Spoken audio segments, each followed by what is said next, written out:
मिथिलेश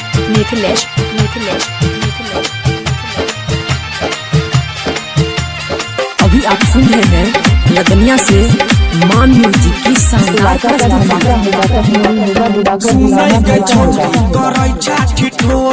पहिर के हटिया घूमे छोटा चोली सुनई के छौरी करे छाठी ठोली पहिर के हटिया घूमे छोटा चोली अपन जवानी राधा कान गे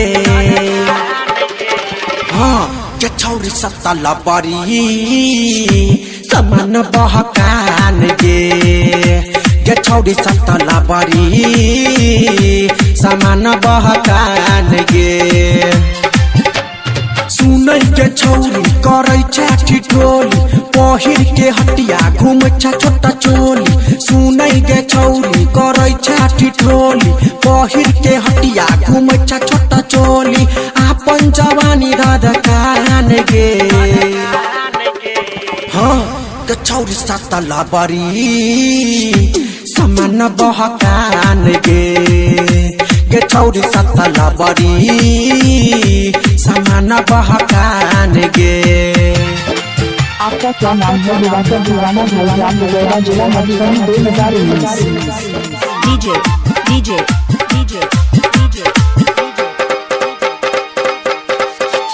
मिथिलेश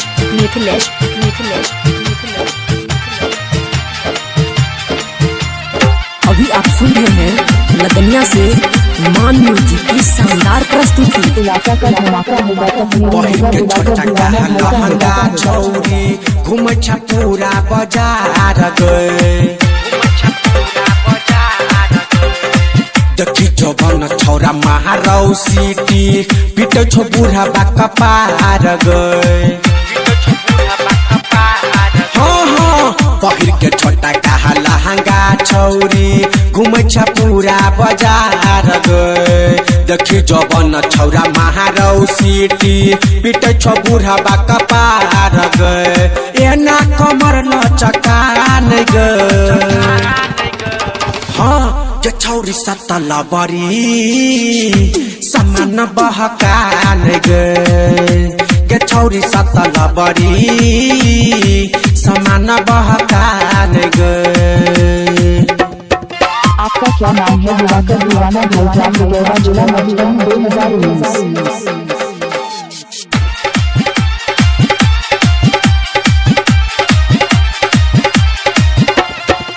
ढोरी से ऊपर कपड़ा छौगे चल चाही रनी के चाल गे आप सुन रहे हैं दिवाकर दीवाना भाईजान। छोटा नाक नथुनिया तोहर कर छो गोरखी बाबा लगे सुनो नागे ढोरी के ऊपर कपड़ा छौगे चल चाही रनी के चाल गे छोटा नाक नथुनिया तोहर कर छो गोरखी बाबा लगे अपन होठ के लाल चमकान गे हाँ के छौरी सत्ता लबरी समान बहकान गे छौरी सत्ता लबरी समान बहकान गे। इलाका का धमाका होगा दिवाकर दीवाना भाई का होगा।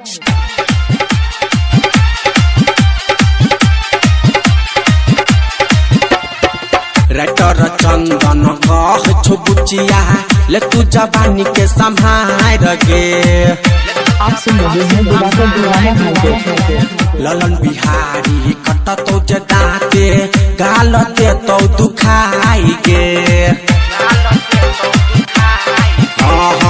रेटर चंदन कह छोरानी ले तू जापानी के संभाल गे ललन बिहारी कट तो जदाते गाल दे तो दुखाई गे डीजे गौरी शंकर के लोभान गे